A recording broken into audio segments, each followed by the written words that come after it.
অনেক দিন আগে ৬৮০ খ্রিস্টাব্দে ইমাম হুসাইন নামে একজন সাহসী ও দয়ালু ব্যক্তি ছিলেন। তিনি ছিলেন নবী মুহাম্মদ সাল্লাহু আলাইহি ওয়াসাল্লাম এর নাতি। ইমাম হুসাইন কঠিন সময়েও ন্যায়বিচার, দয়া এবং ন্যায়বিচারে বিশ্বাস করতেন। সেই সময়ে ইয়াজিদ নামে একজন শাসক ছিলেন যিনি মুসলিম সম্প্রদায়ের নেতা হয়েছিলেন। ইয়াজিদ ইসলামের শিক্ষা সঠিকভাবে অনুসরণ করতেন না। তিনি চেয়েছিলেন সবাই তাকে ন্যায়সঙ্গত নেতা হিসেবে গ্রহণ করুক, কিন্তু ইমাম হুসাইন জানতেন যে ইয়াজিদ ভালো মানুষ নন এবং অনুসরণ করার যোগ্য নন। ইমাম হুসাইন ইয়াজিদকে সমর্থন দিতে অস্বীকৃতি জানান। অনেকেই ইমাম হুসাইনকে ভালোবাসতেন এবং শ্রদ্ধা করতেন, এবং এতে ইয়াজিদ ক্ষুব্ধ হয়ে ওঠেন। তাই ইয়াজিদ তাকে থামানোর জন্য একটি সেনাবাহিনী পাঠান।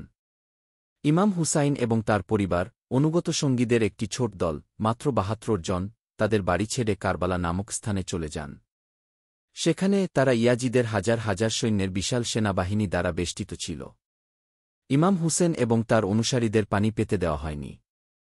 বেশ কয়েকদিন ধরে তারা উত্তপ্ত মরুভূমিতে তৃষ্ণার্ত ছিলেন।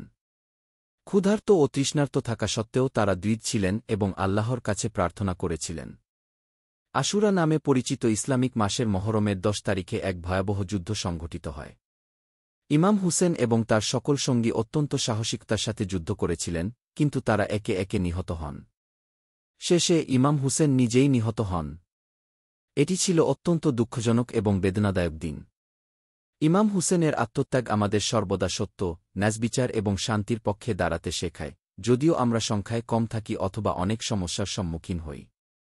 আজ প্রতি বছর লক্ষ লক্ষ মানুষ এই ঘটনাটি স্মরণ করে।